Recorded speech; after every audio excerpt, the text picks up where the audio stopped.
We're speaking today with John Cranmer. He is currently the chaplain for the Military Order of the Purple Heart. He is semi-retired, as he tells me, from a publishing ministry called Source of Light Ministries in Morgan County. And since his retirement from that, he is still ministering to veterans who need help and working with young people who are in ROTC programs in their high school. So he's still very much involved with veterans and the military. So we're very pleased to be talking with him. He served in Vietnam, and why didn't you tell us? We haven't talked to anyone from the Navy yet, so tell us a little bit about when it was you were serving over there. I arrived there in August of 1967, and I wasn't on a ship. Most people think all the Navy people over there were on ships. I was on a small landing craft that was 110 feet long, and it was used to transport supplies, equipment, vehicles, and anything that the Marine Corps needed. We transported it from Da Nang to the different Marine Corps outposts in the northern part of Vietnam, which was called I Corps. Okay, so that's basically what we did. And you were there during a very seminal point in the history of the Vietnam War. Yes, I was there for the Tet Offensive in 1968 and took part in the Battle of Hue, which was one of the worst battles that took place during that time.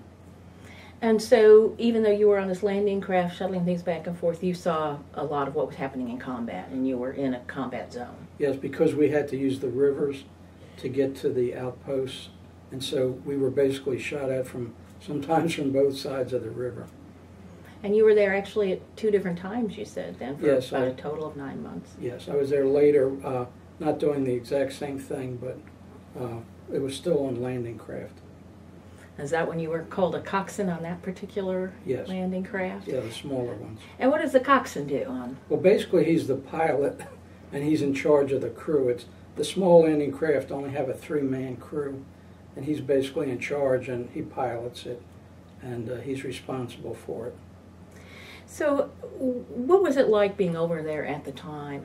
What were your feelings about the war and the experience there? What was particularly important to you? Well, what was important to me was the fact that the South Vietnamese government had been freely elected and that the communists were trying to overthrow it by force, and we were not there trying to conquer any nation by any means. We were there trying to support the South Vietnamese government to keep it from being overthrown. And that's basically what we were doing there. And so, what did you take away from the war at that time? How did it affect your life at different stages afterwards? Well, of course, as we spoke about yesterday, you come to realize how short life is and how it can end at any time. And, you know, it caused me to think, you know, very seriously about my future and what I wanted to do and how I wanted to spend my life. And I think through my life, the experience, although there were a lot of bad times there, I think it has a positive overall influence on my life overall. Did that influence you into the ministry? Yes, that had a lot to do with it. And why was that? Well, instead of course, I was there, and sometimes you were trying to kill people. And of course, I wanted to do things to help people after that, to be able to minister to people, to reach out to people. And so I think, you know, that had some effect on that. We've talked a little bit with other veterans and how, because the reception wasn't very good back in the United States when veterans returned from the Vietnam War, some people were reluctant to talk about it or admit that they'd been there. How was that for you, and how has it changed in the decades since? Yeah, when I first came back, of course my family wanted to know about it, and I had no problem sharing with them. But I noticed when I would start talking about it to people who hadn't been there, it was like, and so, you know, they just were not interested, so I didn't really talk about it much. Now in later years, when I'm connected with these veterans and the veterans groups, it's much easier to open up and share about those things because the veterans have been either there or else in similar situations. So you find it good to be in touch with people who also served in Vietnam? Yes. Or just all veterans too? Yeah, all veterans. Any kind of, Well, even peacetime veterans, even if they didn't serve in conflict, they understand the commitment and the sacrifice that it takes to be in the military.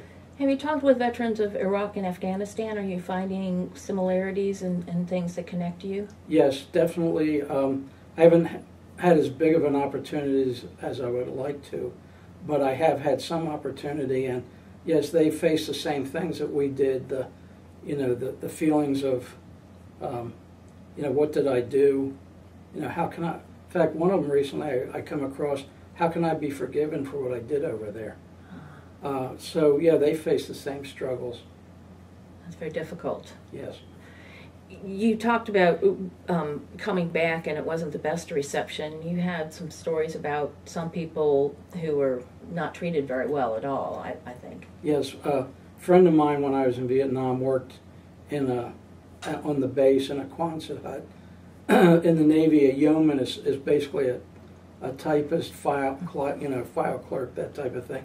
And that's all he did all day was typing, filing, and taking care of paperwork. He never even carried a weapon. But he was in Vietnam. Yes, he was in Vietnam.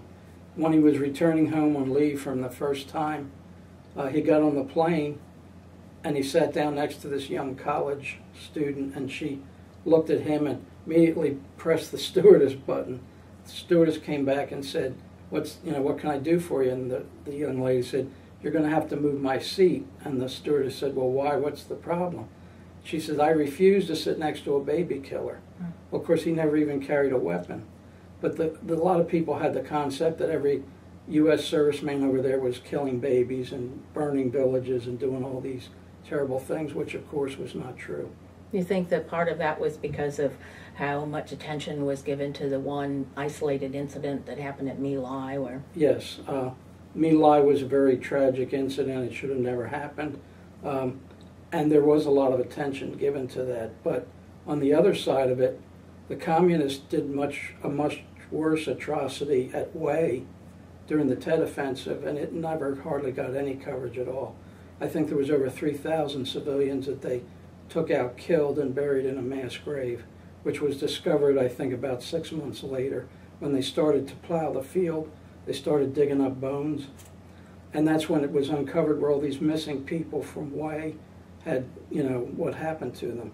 Well, I've never heard it mentioned but once on TV, but you hear My Lai over and over and over again. And for those who don't know, that was a massacre in a village that was attributed to some U.S. US soldiers. troops. Yes.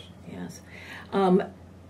You served in the Navy, and you were on the landing craft, and you actually had some disability from that. So tell us about that. One of the things that we would have to transport was the big 55-gallon drums of the Agent Orange spray that they used to spray the foliage.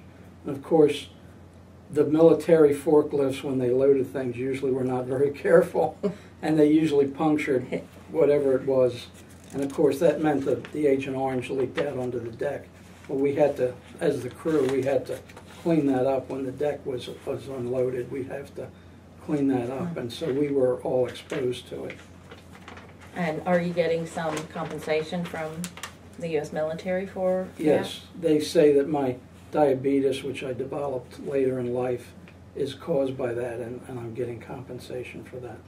It probably took a while, though, didn't it? And we've heard, that it took a long time before the military would admit that soldiers might have been injured by that. Yes. I was checked for it in 1985 and told, basically, you're crazy, there's nothing wrong with you.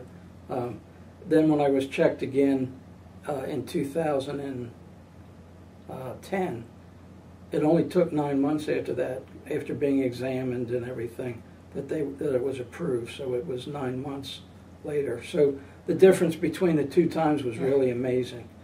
The attitude that they had the first time was like, this is a bunch of nonsense, and the next time it was, how can we help you? How do you think the veterans now are being treated in that respect, for things, chemicals, things in the oil fields of Iraq and Afghanistan that they might be exposed to? Yeah, I think that it might take, and I would hope the military had learned from Agent Orange, but I think it might take a little time for them to recognize it. I just spoke with veteran today who was over there, and he was saying that those coming back are facing the same idea as it was with Agent Orange. You know, it's like they haven't admitted to it yet. It's not fully, at any rate. Yeah. And one of the other things we were talking about is what kind of adjustment now, you know, some people, we talked about how difficult it was, or there was a negative reaction from the public when people came back. How did you personally feel about that and adjusting, not only from Vietnam, but from the military in general?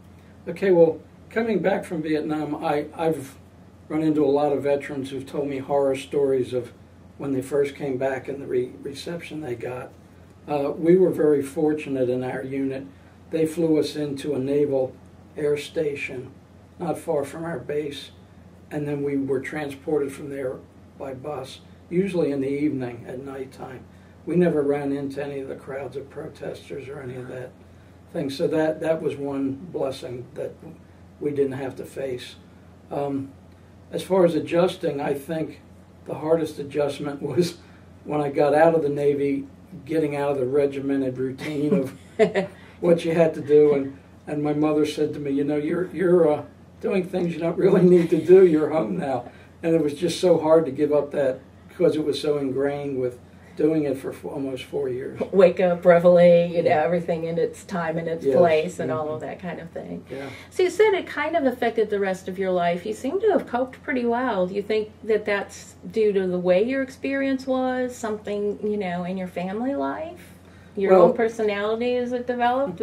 My family life, I was raised in church and always raised, you know, to have faith in God. And that really carried me through a lot of things. Looking back on it, I can see how, even though I was a young Christian at the time, I had something that a lot of the others didn't have to hold on to. And I think that really is what really helped me to readjust and, you know, to make it through. I'd like to talk for just a minute about the fact that you're working with veterans now. Do you think that the veterans now are getting a better reception or a little more understanding, that the country has become a little more open-minded about returning veterans from combat zones? Yes, I really think that that's the case. There have been many times when I was at the airport where troops would come in and people would stop and start applauding them. That never happened when I was in the Navy. And of course, other veterans that I've talked to say, you know, when we went, they were there waving the flag, cheering us on, and when we came back, it was the same thing. So I think the veterans today are feeling more support from home than we did. Now, what other kinds of things do you help them with, and what do you talk to the young people in ROTC about? What I help them with could be anything from financial, or getting them VA help, getting them in the system, getting their paperwork done so that they can get their benefits. People who go to the hospital, like there's a World War II veteran who lives in Iris House, which is here in Athens. He last week had neck surgery, so I was there with him in the beginning before they took him into surgery, to be with him and to encourage him and pray with him.